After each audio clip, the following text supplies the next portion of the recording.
Welcome to Story Time with Chris James. Unfortunately, all the cats in the world are in the studio today, and somebody's mowing their lawn. Hopefully, we'll get through this show without too many interruptions. And now I will pick up right where I left off. Sarah led the two Pams back to the fitting room once more. As they approached, Pam saw the clerk with the Santa hat. He was still hanging suits on hangers.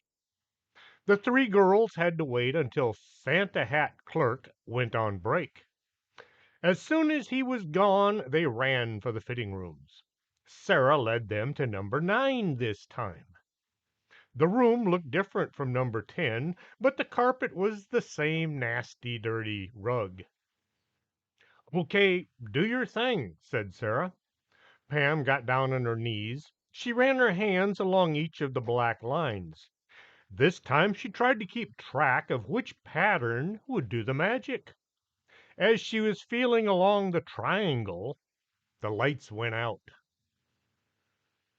"Remind me to pick up some aspirin before we do this again," Black Jacket Pam said.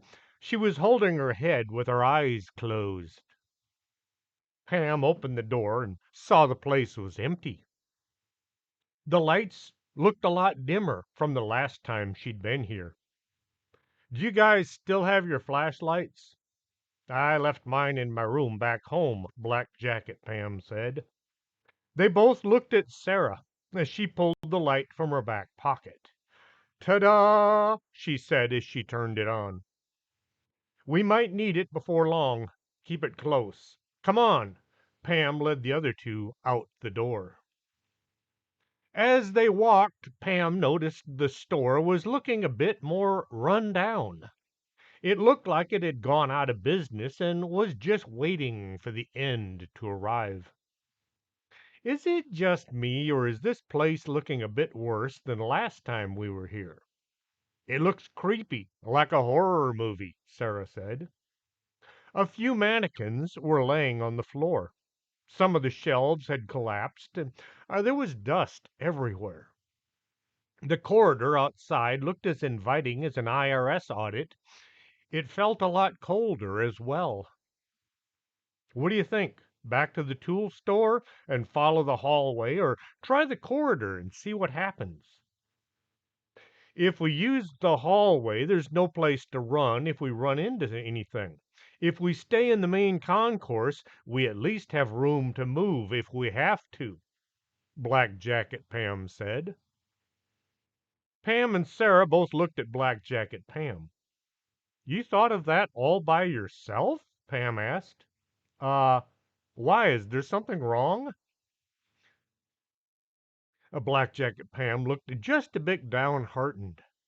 "No, it's just that until now you've never really come up with anything quite so enlightened," Sarah said.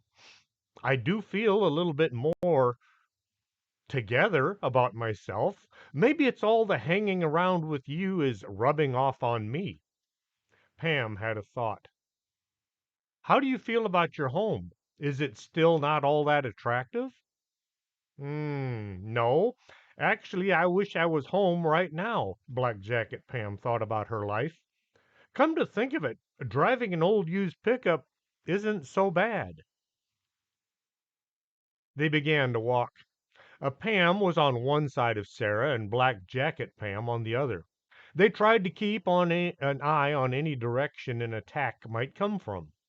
The further they walked, the less appealing the stores became. It was becoming harder to distinguish between the damage from monsters and the ravages of time. Some of the stores looked as if they'd been hit by a tornado.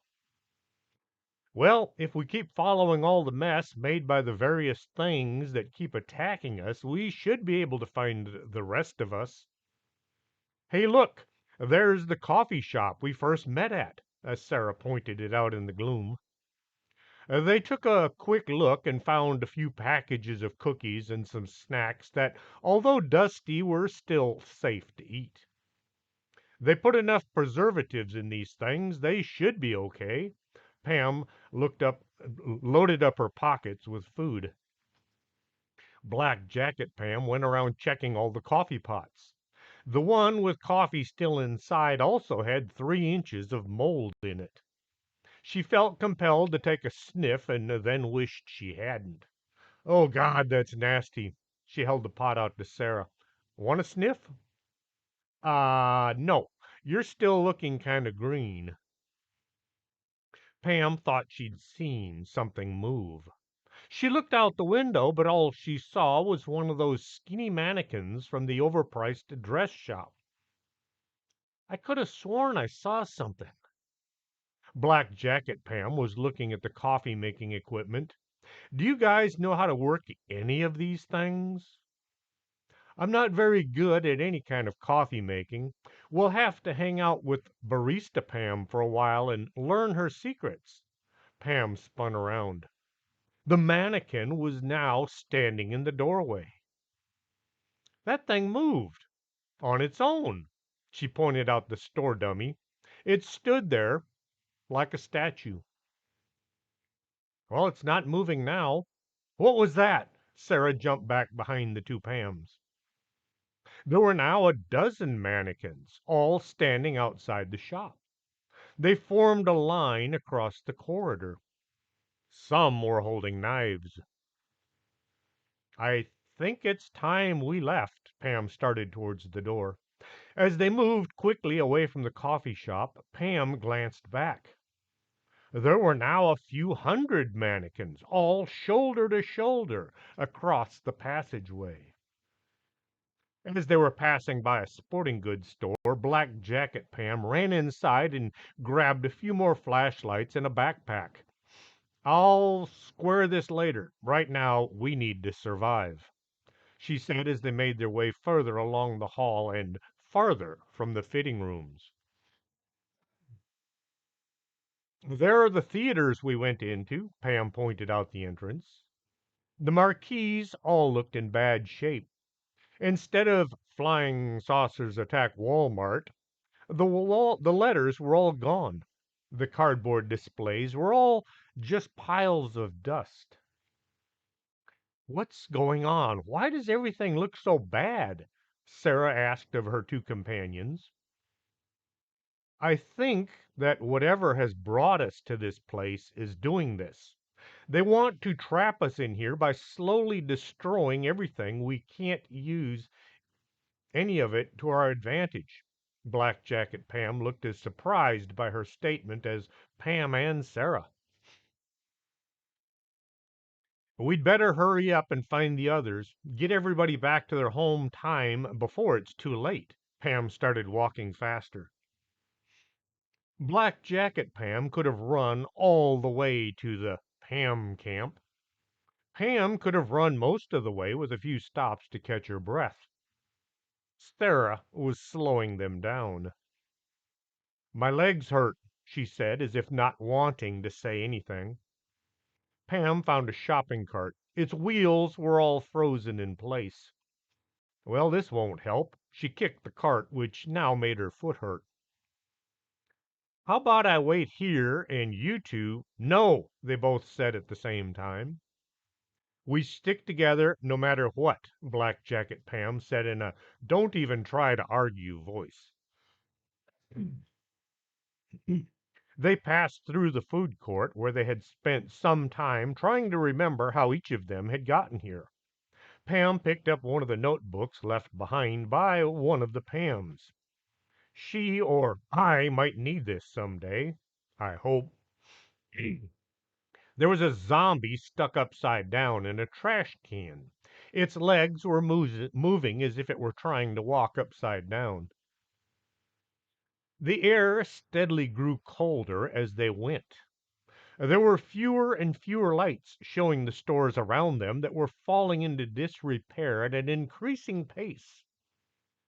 Look at that! Black Jacket Pam pointed out what looked like a bedding disaster. There were pillows, sheets, and blankets strewn about the corridor. That's what was left behind as we ran from the tongue monsters. Pam looked around for her jacket, but it was probably halfway through a monster's digestive system by now. She pulled the windy from her pocket. I hope you survived, then she added, and I hope the folks at the office find you when they need you. We need to go that way, Black Jacket Pam said, pointing to a dark side hall. How do you know? Pam asked. There's a sign. She pointed out a window. Written in lipstick were the words, All Pams go this way. Everything else continue on. The side hallway was dark and uninviting. Pam aimed her flashlight down to the very end. I guess we go. She waited for somebody else to take the first step. Okay, follow me. She started walking. The hallway led to a set of double doors. The doors were wedged shut by a couple of plastic crocodiles. Pam pushed and the doors swung open. She stuck her head in and was hit by something hard. Ow, that hurt, she said, as if it wasn't obvious to all. Getting hit in the head with a 3-foot long plastic fish wouldn't cause some discomfort. Oh, sorry, I thought you were a monster or a demon or a thing. Pam managed to get her flashlight on and aimed it at the voice in the dark. A Pam, dressed in overalls and work boots, stood there holding a plastic fish behind her back. A Black Jacket Pam and Sarah managed to squeeze in past Pam. Are the rest of us here? We need to get with World Leader Pam and see about getting everyone back home. Overalls Pam pointed behind her. The others are back there in the loading docks. She hefted the fish. I was told to guard this doorway and stop anything from coming in. Well, except for you guys. The loading docks were filled with Pams. Some were sitting on boxes, looking about forlornly. Others were asleep. Some looked as if they'd lost all hope. There were several small fires built in trash cans to warm the place up a bit. World Leader Pam sat behind a pile of boxes, set up to look like a desk. She had found an old chair to sit on while trying to work out her plan for salvation. Pam and Sarah, you all made it back. Did you make it to the fitting rooms? Was it a success? She had a strained look on her face, but she tried to look happy at their return. Not only did we find the place, I was able to go home and come back without too many issues. She looked at World Leader Pam. You look like you haven't slept in weeks. I'm just trying to figure out what's behind all of this. There has to be someone or something that caused all of us to wind up in this maw of iniquity. She slumped forward, her head cradled in her arms. Black Jacket, Pam said. Have you tried asking? Get everybody together thinking of a solution. Maybe a few hundred heads are better than one. A light came on in World Leader Pam's eyes. Why didn't I think of that? Because you think you have to do everything yourself in order to save the world, so you never considered asking for help from those that you are trying to save. Black Jacket Pam was beginning to think like a leader. World Leader Pam looked at Black Jacket Pam in a new light. She got up on top of her desk of boxes. Listen up, everyone. I need for you all to think. Who or what could have arranged for all of us to wind up here together? There has to be something from either all of our pasts or maybe just a few that is a clue of what's going on. She gazed out at all the faces that all looked exactly the same. You still have your notebooks. Get busy. Write down anything you remember from your time working at the Bogus Anomalous Group offices. Any monsters or creatures you dealt with that might have done this to us. A demon Bob was offered right from the start. And no, he was banished to the nether regions. No way he could have come back. The Arctic spirit. We trapped it in that case, but maybe it escaped again. I'm thinking something more like a mad scientist, builds a time machine in order to get even with all of us. World leader Pam was finding the suggestions not to her liking. How about Dr. Spudmuncher and his world domination plan? This was offered by none other than Meek Pam. She had barely spoken above a whisper, but the room was quiet, so most everybody heard her. Everybody looked at the young girl. I never ran into a Dr. Spudmuncher. No world domination plan in my time. We never dealt with mad scientists. What happened? Meek Pam looked as if she wished she hadn't said anything. It wasn't as if I did anything to him or anything. He just misunderstood what happened. Only the Pams right next to her could hear this last explanation. World leader Pam had walked over and was sitting right next to Meek Pam. Tell us everything you can remember about the event. She gave Meek Pam an intense look. Meek Pam looked as if she were about to faint. She looked around the room and her eyes locked on to Pam's. Even though she was now in a green dress with a red vinyl jacket with too many pockets and her black leather motorcycle boots, Meek Pam knew who she was. She was the first one to be really nice to her. She gave Pam a look that Pam interpreted as saying, "Save me." So Pam walked over to where World Leader Pam was sitting. World Leader Pam got up and Pam took her place, sitting next to the distraught girl. Tell us. No, no. Tell me what happened. Well, my mom needed to go to the mall, so she drove over there. I went along because, well, I'm not allowed to stay at home by myself. Bad things might happen. She focused on Pam and phased out everyone else. Mom went into the Beauty Max looking to have her hair colored.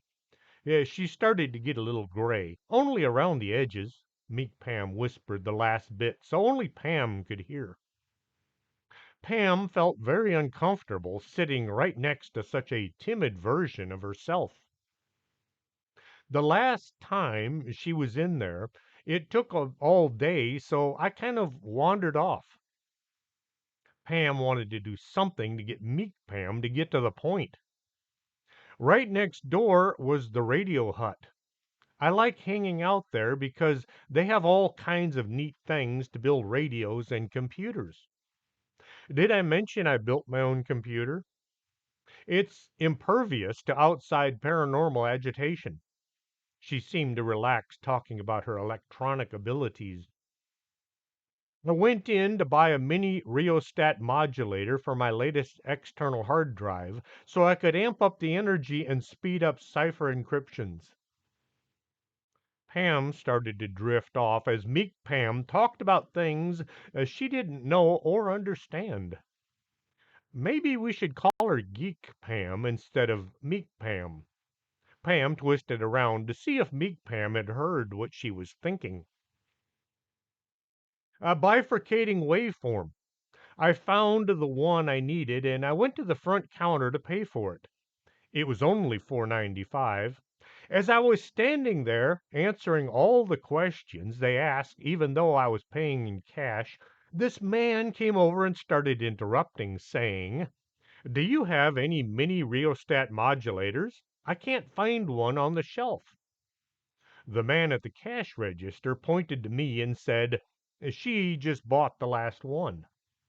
Well, the guy went kind of nuts, yelling and swearing. He yelled something like, "What kind of a junk store is this? And how am I supposed to finish my death ray if you don't have what I need?" Things like that. Meek Pam, who shall now be known as Geek Pam, took a huge breath.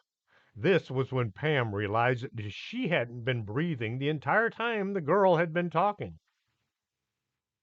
Geek Pam, formerly known as Meek Pam, went on.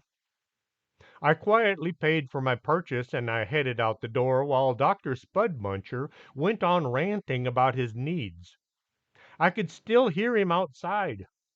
I went to wait on Mom, but just as I was sitting down, Mr. Nasty came running out from Radio Hut and he accosted me. She thought a second. No, he didn't really accost me yet. He started out trying to sweet talk me into letting him have the mini rheostat modulator for his project. I tried to tell him I was working on something just as important as his death ray, but he wasn't having it.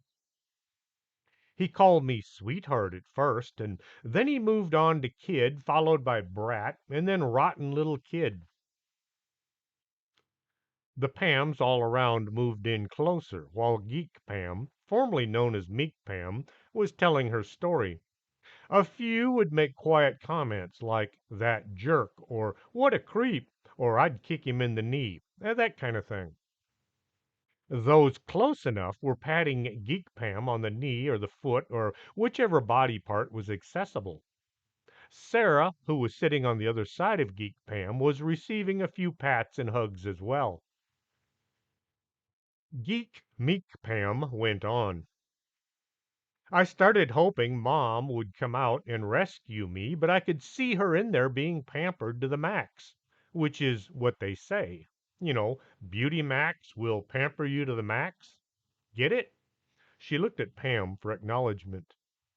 Pam just nodded as if to say, go on, we're dying to hear the rest of the story. When Dr. Spudmuncher discovered I wasn't going to let him have the mini rheostat modulator, he tried offering me cash. He started right off with $6. Said that way I'd make a profit. After taxes, that would have come out to be 64 cents. He then offered me $10, but I told him I really needed the mini rheostat modulator to finish my computer with the bifurcating waveform.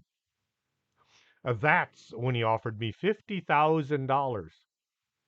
I was tempted since I only had $3.15 left in my piggy bank, but I really wanted to finish my project and there was no telling when Mom would be coming back to the mall so I could get another mini rheostat modulator or when Radio Hut would get one. So I told him no. The entire room, with the exception of Geek Pam, was holding their breath, waiting to find out what happened next and what was that about being accosted. Geek Pam just sat there with a faraway look on her face. So? Pam prompted. So what? Geek Pam just looked at Pam. What happened next? Pam wanted to jump up and down, but already knew this wouldn't do much of anything. Oh, yeah, he reached over and he grabbed a bag from my hand. I tried to hold on to it, saying this was wrong, but he was kind of big and strong. It came out of my hand and into his. He laughed right in my face. He said, you should have taken the cash, girlie. Now you have no money and no mini rheostat modulator. He turned and walked away as if he owned the world. She let out a long sigh. And Pam felt the combined weight of all the other Pams on her shoulders, pressing down, demanding to know what else had happened. He grabbed the wrong bag. See, I'd had a runny nose all week, and Mom told me to never leave my Kleenex collection in her car. So I had it in a plastic bag, looking for some place to throw it away. He wound up stealing a bag full of snot. Ew, came from the mass of Pams. Pam was a bit shocked by the end of the story. So that was it? He stole a bag full of used tissues and left? No, when Mom was finished, she came out looking more like my sister instead of my mother. She asked me what I thought of her new look. I told her She looked like me, only taller. As we were walking to the car, Dr. Spudmuncher came sneaking up on us. He had discovered what was in the bag, I guess, 'cause he threatened me with a wet finger. He said something like, "You haven't seen the last of me, girlie. I'll teach you a lesson that you'll never forget." He then made an obscene gesture. Mom sprayed him with pepper spray, and he kind of lost interest in me after that. How long ago was this? Pam figured it had to have been recent. Uh, 6 years ago? I was 11 at the time. Wait a minute. You were building a computer when you were 11? I was still trying to color inside the lines. This was from World Leader Pam. Pam thought maybe she should call Geek Pam Intelligent Giant Pam, but that was just way too long of a title. "I think we know who is to blame for sucking us all into this time vortex," World Leader Pam said. "I'm sorry. I didn't know it would come to this." Geek Pam was still meek as well. "Not you, Dr. Spudmuncher. Now we need to find out where he's doing his nefarious dealings and put a stop to them once and for all." Black Jacket Pam said, "How do you know his name was Dr. Spudmuncher?" Geek Pam smiled. "His name was embroidered on his lab coat." "Ah," went the collective Pams. World Leader Pam got to her feet. "Okay, gang, here's the plan. We are going back to the Dimensions store and use the fitting room to send everybody back to their home time. Then me and Pam and maybe Black Jacket Pam and a few others will go to Geek Pam's. Is it all right if I call you Geek?" Geek Pam smiled and nodded her head. "We'll go to Geek Pam's world and show this Dr. Spudhead a thing or two. He doesn't go around messing with us Pams." The assembly cheered. The things were thrown in the air. Light things, so nobody would get killed as they fell back down. Pam saw a few Wendies flying through the air. Then the trouble started. Pams began volunteering to come along to help out. It wasn't just a few, but each and every one of them wanted to get even with the mad scientist that had caused so much grief to Geek Pam. This was as close to a personal assault as they could get. World Leader Pam made her decision. "We can only take a few Pams into Geek Pam's world. It's one thing to see maybe a triplets or even quintuplets or two, but there's no way you can get away with centuplets. We'll have to move about in Geek Pam's world unnoticed. Well, at least not too much noticed. So the most I can take will be 5 Pams." This brought about a lot of derision and quite a few thank gods. "If we can't go along, how will we ever know the outcome of your mission?" a Pam asked. "Yeah, we'll all be back home wondering if Geek Pam survived or if y'all made it through okay," another Pam said. "There's no way I'm leaving until Geek Pam is safe and sound and Dr. Spudmarker has been vanquished," another Pam from another side of the room yelled. "Okay, how about this? Y'all stay here while myself and a few Pams go back to Geek Pam's world. Then we'll come back and let you know the outcome before sending y'all home."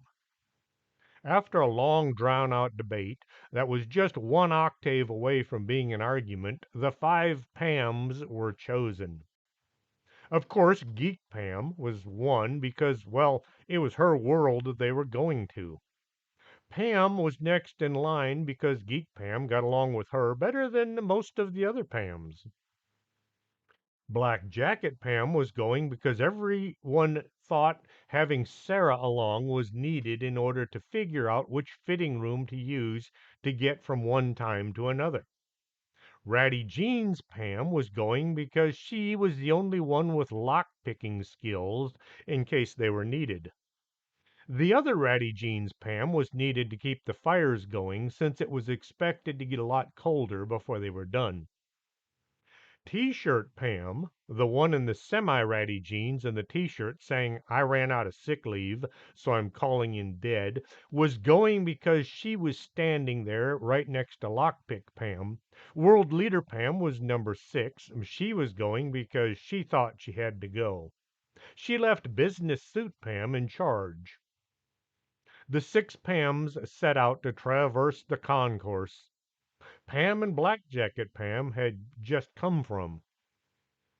I'm getting sick of this place, Pam said as they headed out into the darkness.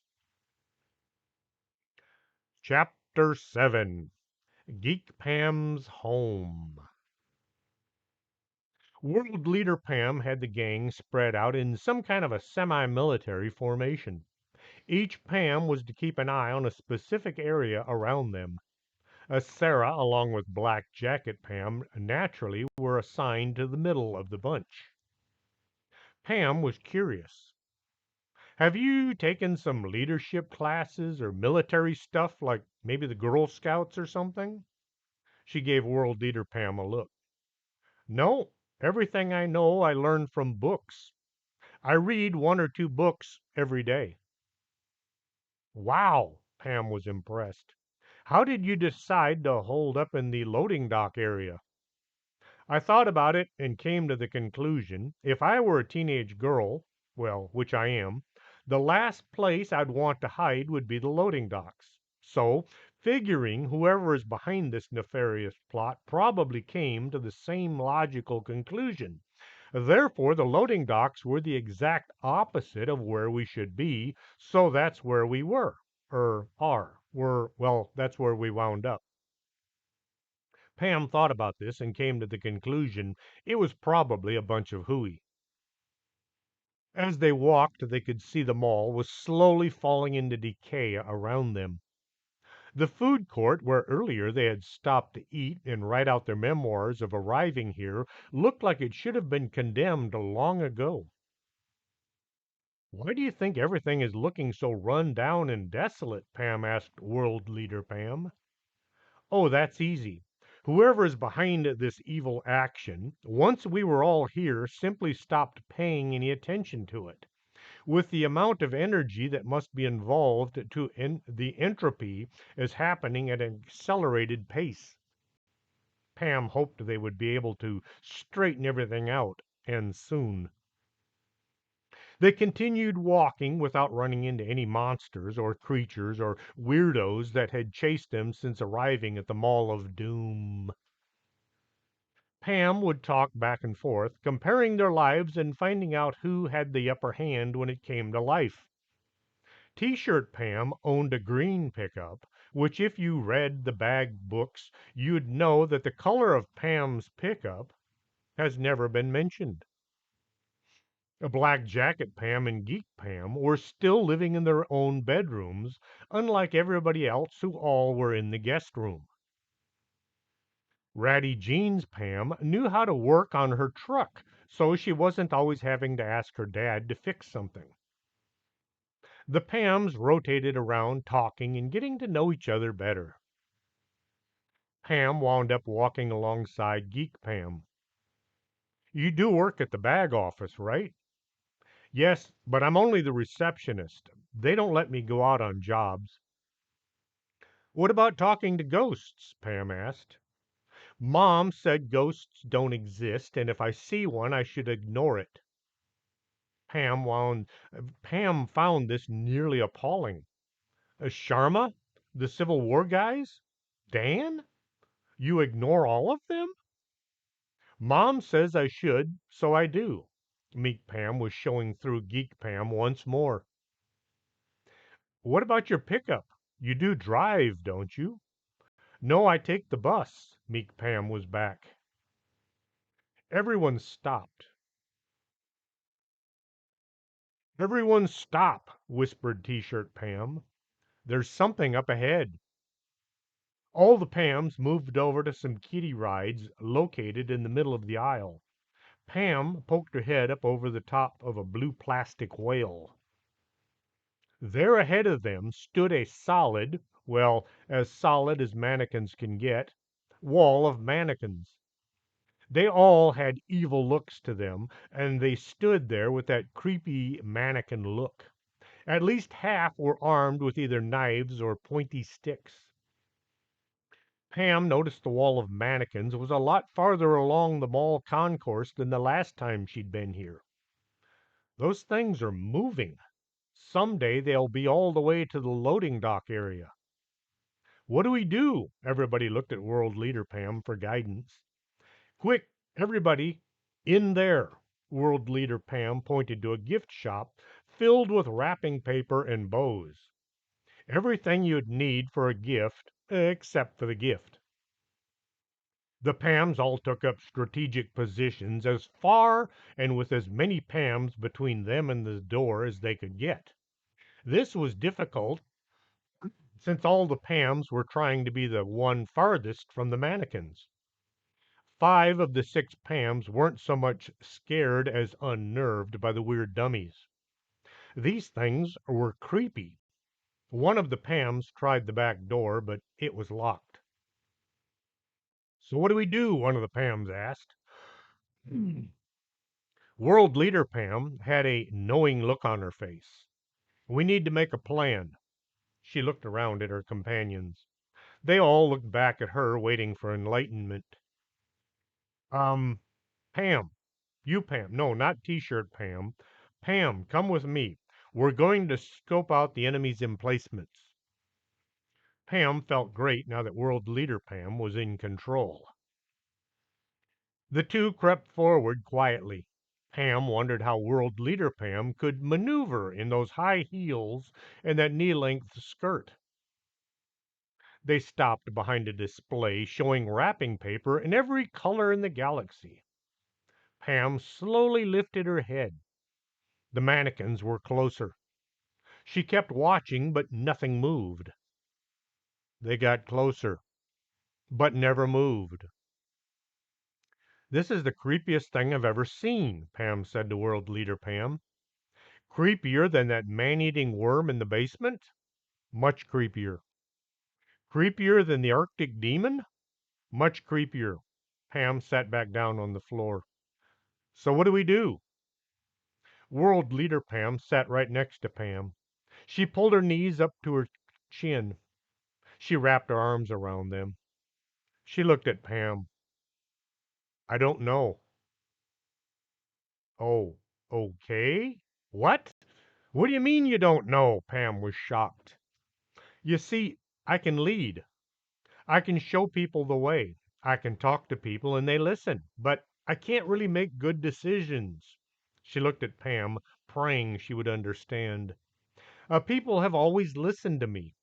I can't think of a time when they didn't. Even when I was so young, it was obvious. It's some kind of a weird gift that I can usually use to get through things, but now I don't know what to do. Pam looked back at what looked like a mirror image of herself, had she been a far snazzier dresser. World Leader Pam went on. The bigger the group, the easier it is to stand tall and lead without actually doing anything. The loading dock wasn't really my idea.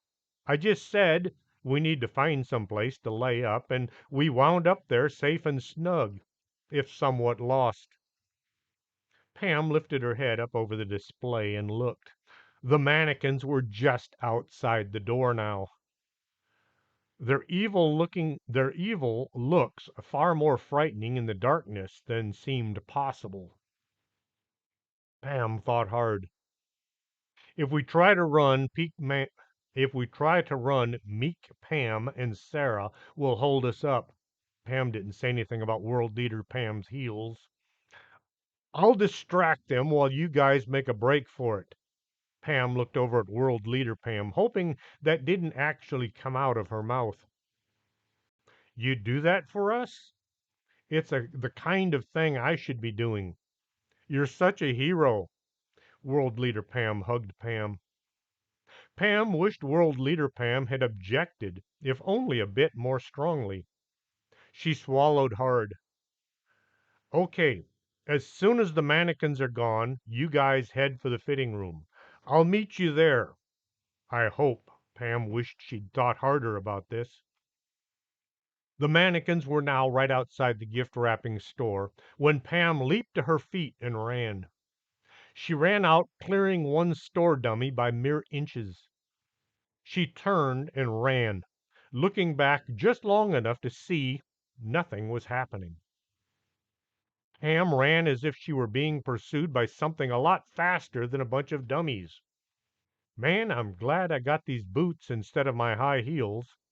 Man, I wished I had on my running shoes. Pam went around the corner and out of sight. World Leader Pam watched as Pam flew out of sight. None of the mannequins moved. They all just stood there like mannequins. The line of dummies were no longer at the doorway. Then they were farther along the corridor, following behind Pam as she ran for her life. As soon as the last mannequin was around the corner, she went back to get the others. Pam volunteered to draw the dummies away so we could slip away unnoticed. The other Pams all said a silent prayer, being thankful it was her and not them. This brought about a sudden and spontaneous feeling of guilt at being selfish about not risking their lives to save others. We should go and help her, T-shirt Pam said. It's not right her going alone like that, Ratty Jeans Pam said. I wish it were me and not her. Meek Pam looked around as surprised by her statement as everyone else. Let's get going before those dummies come back. World Leader Pam headed out into the darkness and hopefully into a brighter future. Pam ran along the darkened mall, glancing back occasionally to see if the mannequins were following. Yes, they were. How can something that is not moving possibly be able to catch up with me? The mannequins were now right behind her. Instead of going around a bench, Pam jumped up onto it and over the back. She hit the ground hard but stayed on her feet. After a few dozen steps, she looked back to see three mannequins laying on the ground just past the bench. They had tried to jump over it as well. The other dummies were on either side of the bench, but closing fast. Pam found out her body, which had gone back in time 7 months, did not come forward in the same shape. Her legs were hurting. Her lungs couldn't get in enough air. This isn't right, she gasped out as she went. Ratty Jeans Pam slipped quietly over to the corner and peeked around it. The area in front of the clothing store was vacant. She waved the others forward. It looks clear. Let's go before it's unclear. The five remaining Pams, with Sarah, moved across the empty corridor and into the Dimensions store. As they got closer to the back, where the fitting rooms were located, everybody moved a bit quicker. They wanted to be someplace other than this spooky, weird shopping mall from another time. They all piled into the fitting room vestibule. Now what? Do we wait for Pam or jump to Meek Pam's world? Let's give her a few minutes to catch up. World Leader Pam didn't think this was a good idea, but she said it anyway. Pam felt as if she couldn't run any farther. The store dummies were so close she could feel their lack of hot breath on the back of her neck. A stiff plastic hand caught the back of her jacket. Pam twisted and tried to put on a burst of speed that she just didn't have. In the horror movies, somebody always has to trip so the hero can be heroic and rescue them. Pam felt her balance escaping her as the floor rushed up and smacked her in the face. The mannequins were there on top of her before she could react. Their designer shoes and stockinged legs were all around her as she tried to get her feet under her. Instinctively, Pam put both arms over her head. It took a second to realize the mannequins had passed her by. They all stopped just a few feet beyond as they all tried to turn back for Pam, but their arms began to get tangled together. Pam pushed with her arms as she got both feet under her body. She pushed herself forward and stumbled to the only door she could see. It said maintenance in small black letters. I hope that door isn't locked. She ran to the door as fast as she wasn't able to. She ran to the door so fast she was not able to stop once she got there. She hit it hard and fast. Ow! She grabbed the knob and turned. The door opened in her hand. She nearly fell through the opening as the mannequins managed to untangle themselves from each other. Pam slammed the door and felt around in the darkness for the latch. Once the door was secured, Pam fumbled around in her jacket, trying to find the flashlight. It came on, showing a spiral staircase going down. It was as inviting and it was as inviting as an invitation from Vlad the Impaler. The stairs were expanded metal, open to the back. Pam carefully placed one foot on the top tread and tried to see the bottom. It went down and down. This is just plain weird. Why would they build such a thing in a shopping mall? Sounds could be heard way down in the bottom. Drippy things and windy things, like some huge industrial monster was breathing. Pam wasn't about to venture into this unknown subterranean world. The sound of someone trying to open the door right behind her changed her mind. Pam was stumbling down the stairs before her conscious mind or her fear could say anything. She took one step after another. When nothing jumped out and killed her, Pam took the next step. She was now running down the steps. This is creepy and weird and nasty, and I don't like it one bit.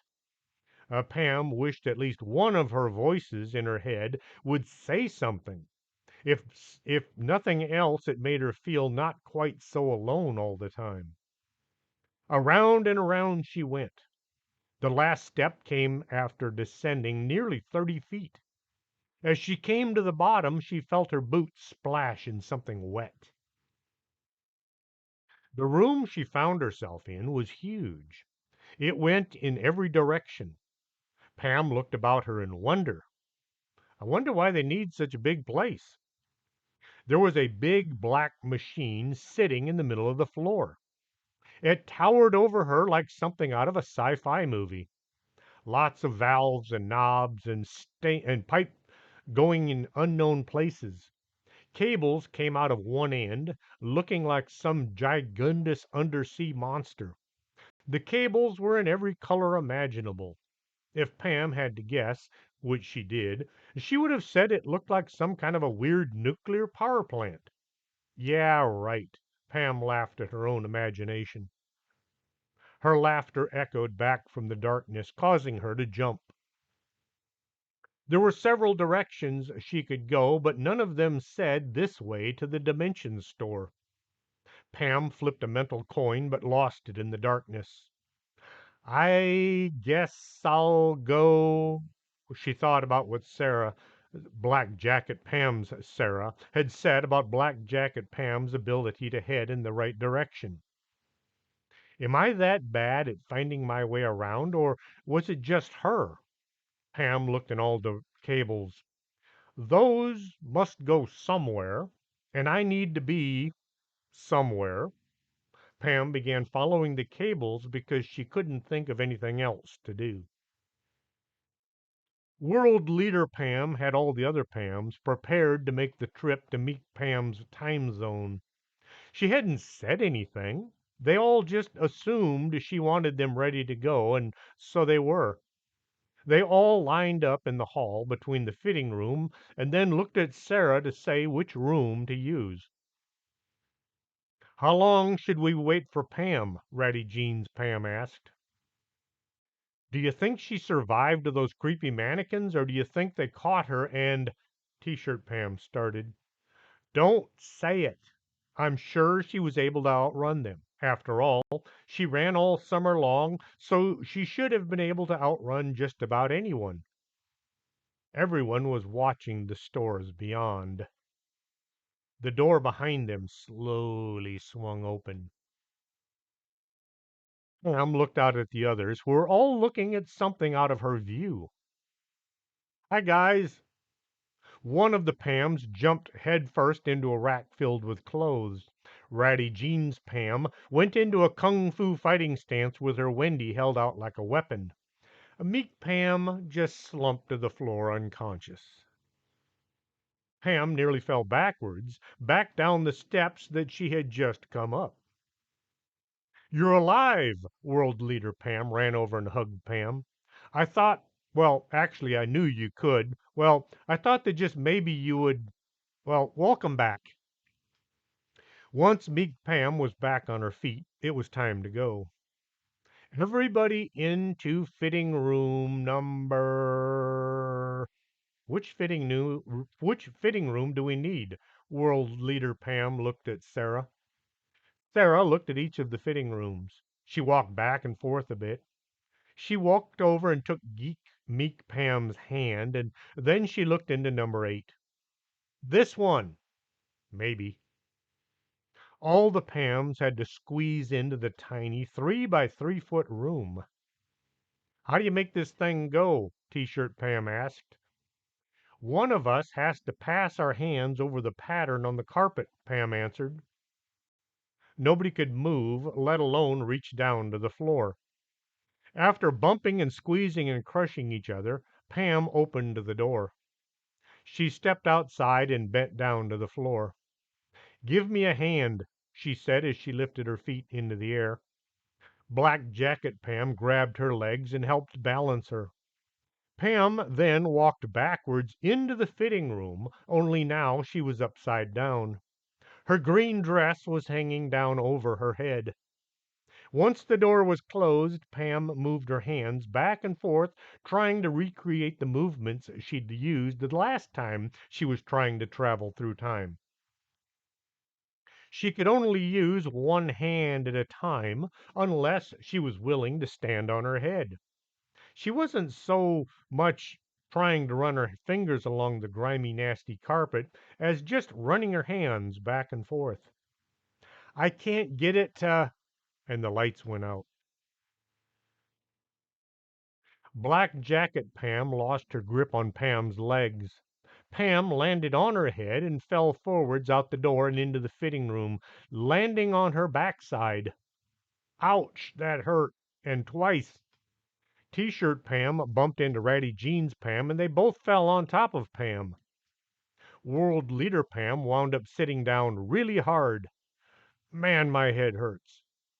Everybody had a huge headache, especially Pam, who had used hers to land on. It took them all quite a while to get straightened out. "Okay, I think we made it." World Leader Pam looked out at several people who were all looking in at the 6 Pams and one Sarah, all laying on the floor of the fitting room hallway. Shirt Pam got to the rescue. "See what happens when you go crawling around in the air vents? We must have turned right when we should have turned left." She dusted off any dust from her ratty jeans and started walking. "Come, sisters, we should leave." As all the Pams started walking into the store, Sarah looked at the clerk standing there staring at them, and said, "Sextuplets. I'm the only one not a twin," as she passed. They split up into 3 groups. T-shirt Pam and Black Jacket Pam walked along with Sarah. World Leader Pam was with Ratty Jeans Pam, and Meek Pam was with Pam.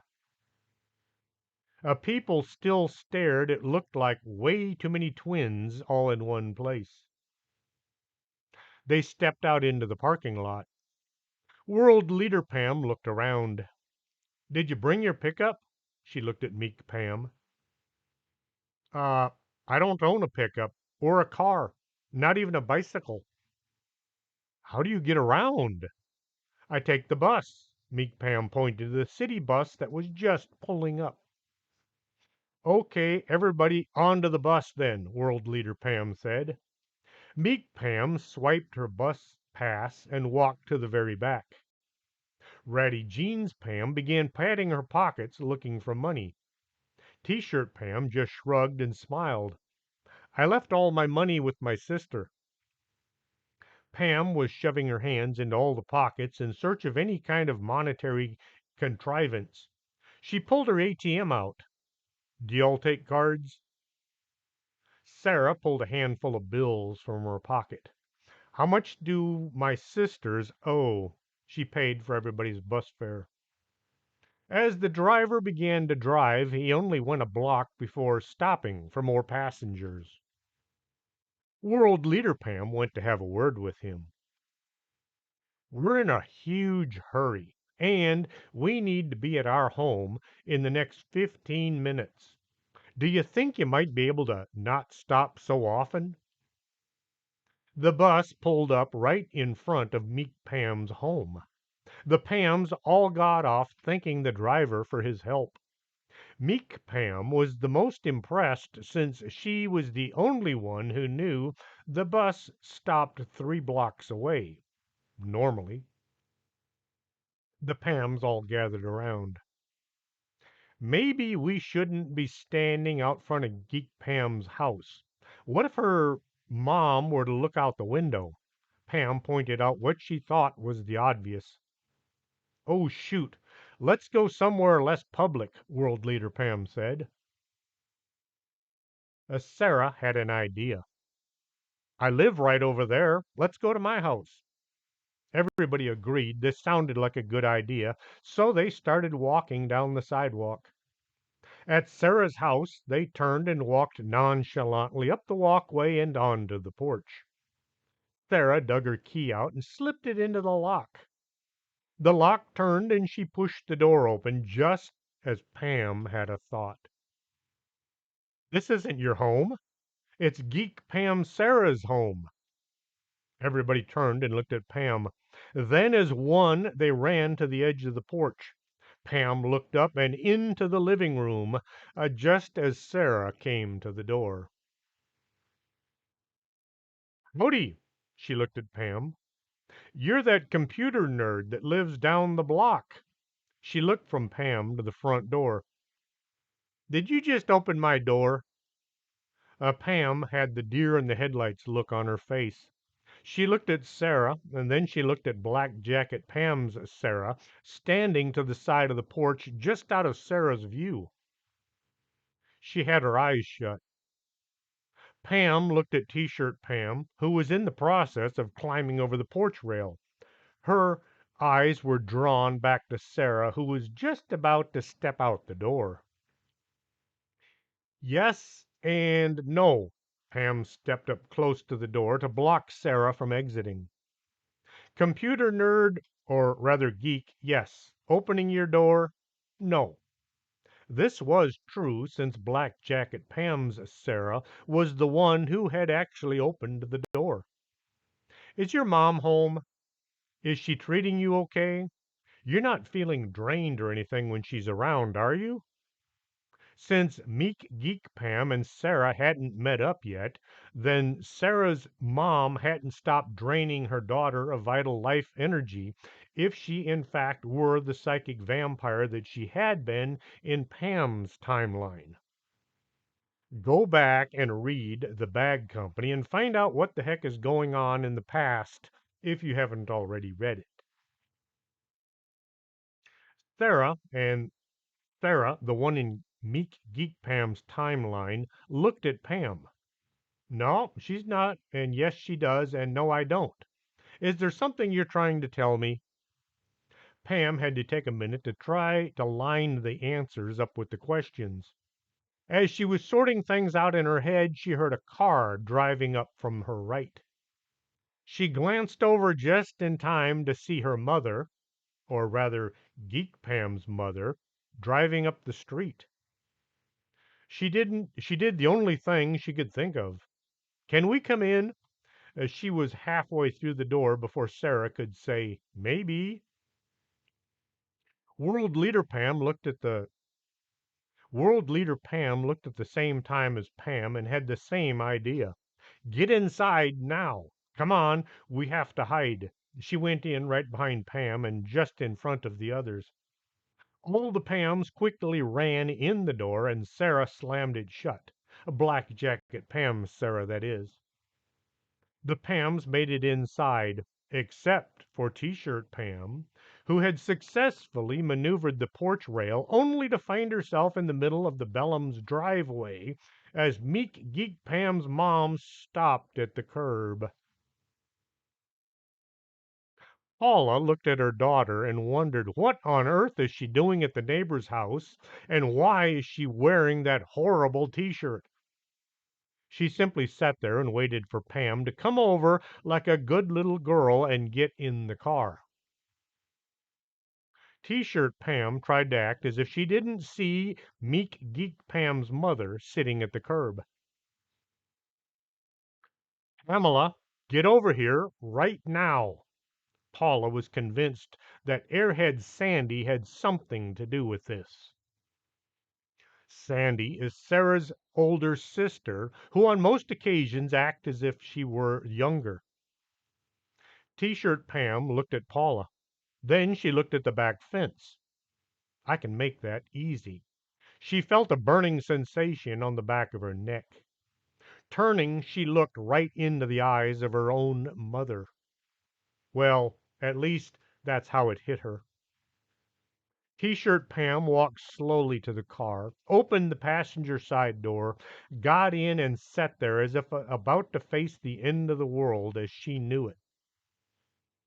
I thought you were talking to somebody else, like as in the imaginary friend of mine. T-shirt Pam tried for a joke. Paula drove the three houses down the street, pulled into the driveway, turned off the engine, and then looked at her one and only kid.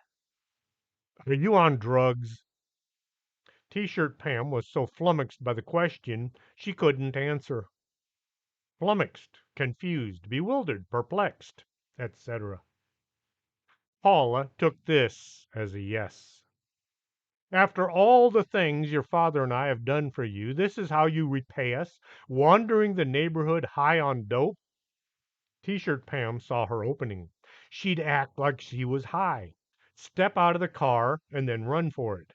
She then remembered who she was supposed to be. She was supposed to be Meek Geek Pam. If T-shirt Pam were to escape, what would become of Meek Geek Pam? And with that, I am going to end this exciting episode. Don't worry, I will be back next week with another wonderful story, hopefully. Hopefully y'all find it wonderful. Anyway, this is Chris James for Story Time. Until next week, see ya.